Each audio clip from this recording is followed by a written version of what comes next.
Hello po, magandang gabi po sa ating lahat at God bless all po sa mga nanonood kaya po Andy. Unang-una ay nagpapasalamat ako sa mga Panginoong Hesukristo sa ngalan ng Pong Jesus Nazarenong may hawak sa akin. Masaya po ako. Pero bago muna po ako magpasalamat sa inyo, meron muna po akong konting sasabihin sa inyo. Pero may tips din po ako. May nagbigay po palang itong St. Michael. Ito po ay kahoy. Matigas pa ho to sa Nara. Napakabigat po niya. Donasyon lang po yan ng taga Saudi Arabia. Kaso ayaw niya po talaga magpakilala eh. Ayaw niya po sabihin ng pangalan. Pero maraming salamat sa iyo ate. Sana mapanood mo tong vlog kong ito sa araw na ito at i-upload ko rin to. At nagpapasalamat ako, dumating na siya. Pero talagang napakaganda kaso mabigat pa lang mula, mabigat pa pala sa Nara. Pero maganda po ang pagkagawa niya. Talagang nakaukit po talaga sa kahoy po yan.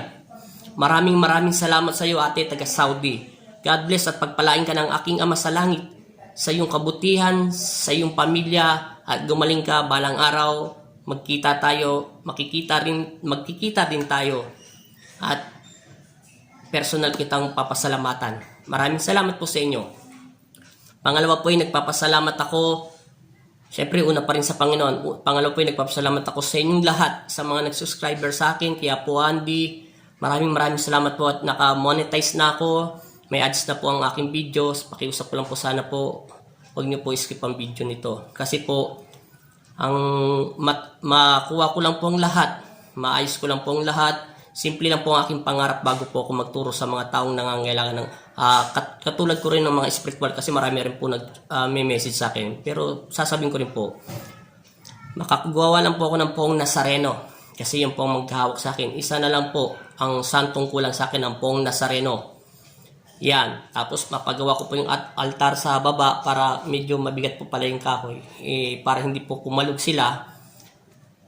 Mapasementuhan ko po. Dahil sa video ito, pangarap ko po yun. Tsaka makapagbigay po ako ng mga konting, yung konting makakaya ko lang. Kahit mga bigas-bigas lang. Darating din po ang panahon yun. Yun ang pangarap ko. Sana naranasan ko rin tumira sa kalsada at matulog. Maraming salamat po sa inyong lahat. At mega shoutout taga Saudi, taga Toronto, Canada, USA, mega shoutout sa inyo. Iloilo, mega shoutout. Hindi ko muna po babanggitin ng mga pangalan nyo, pasensya na po. Taga Baguio, mega shoutout. Taga Bulacan, mega shoutout din po. At Pampanga, Guagua, at saka San Fernando, mega shoutout sa inyo. At saka Pangasinan, mega shout at saka rin po sa may Naga at saka Bicol po, mega shoutout sa inyong lahat at saka taga Cavite po sa mga nanonood sa akin diyan. God bless all po sa inyong lahat, sa inyong pagpamilya. Pagpalain nawa kayo ng aking Ama sa langit na malayo kayo lahat sa sakit, trahedya, sakuna, disgrasya, panganib. Ang lahat ng mga taong nainggit at gustong manakit sa inyo, nawa ang aking Ama unat maghari sa kanilang buhay at ganun din po sa inyo. At maraming salamat po talaga sa lahat po na nag-subscribe sa akin. Maraming salamat po. May konti po akong tips sa inyo. Ito po yung nagtatanong sa akin pero hindi ko na po sasabihin ng pangalan.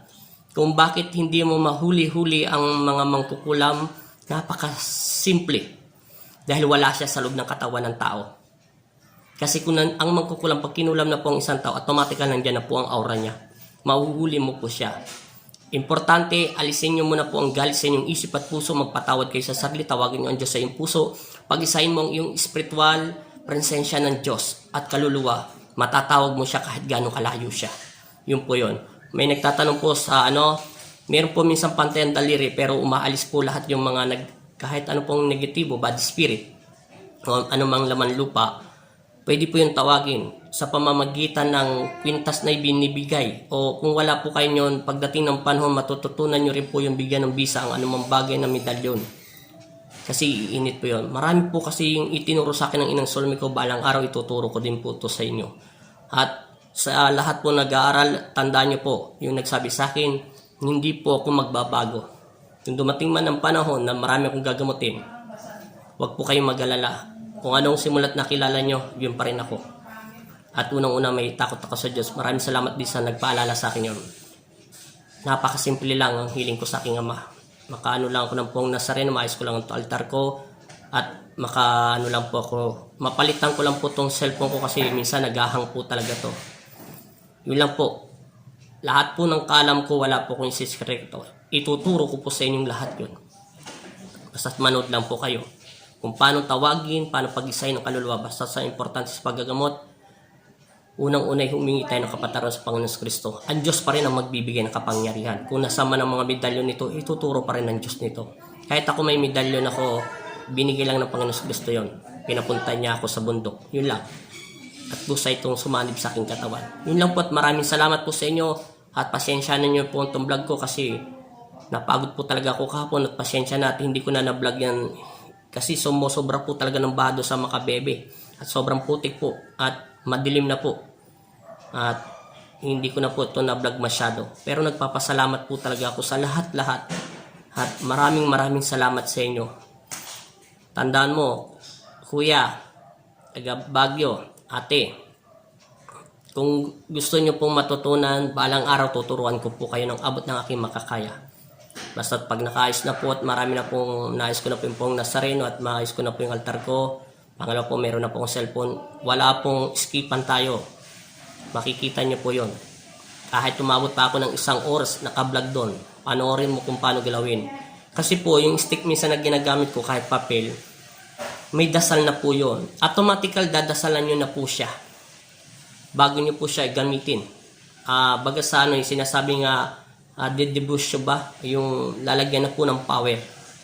Kaysa sa power pa ng kamay ng Panginoon na binigay sa akin. Automatical. Ibig sabihin po yon, meron na po siyang magnet. Namamagnet niya ng lahat ng mga negatibo. Kaya minsan din nyo na ako nakikitang nagdarsal. Pusa ko na itong dinidikit. Kasi nagtitiwala ako sa kapangyarihan ng Panginoon Kristo. Basta't importante sinabi sa akin ng Diyos, lagi lang daw po magdasal, manalig at huwag mawalan, alisin ang takot sa iyong isip at puso. Yun lang po at maraming salamat po sa inyo at God bless all po sa inyong lahat. Maraming salamat po talaga at maraming salamat din sa nagdonasyon nito. Ayan na po ate ha. Mulabi po yan kasi matigas pa sa nara po yan. Pero cute po ang pagkagawa niya. Simple lang pero ang ganda pa ni St. Michael. Believe ako sa pagkaukit niya. Maraming salamat po at God bless po sa ating lahat. Maraming salamat po talaga at monetize na ako. Nagulat po talaga ako. God bless all po. Pangalawa po, wag niyo po akong tatawagin na maestro. Hindi po maestro ang pangalan ko. Pwede niyo po akong tawagin na Apo Andy kasi tawag dito po sa Pampanga ang Apo Andy ay paggalang lang. May tumatawag rin po sa akin minsan na Ka-Andy. Pwede po Ka-Andy, Andy, ganyan lang po. DY lang po. Ayoko po ng maestro. Pag sinabi pong maestro at saka master, magaling na po yun. Hindi po ako ganun kagaling. Ang Diyos pa rin ang pinakamagaling. Kasi pag tinatawag niyo po ako maestro, medyo po medyo naiilang ako. Yun lang po, patawad po, pasensya na ha. At God bless all po sa ating lahat. Maraming salamat po. Thank you.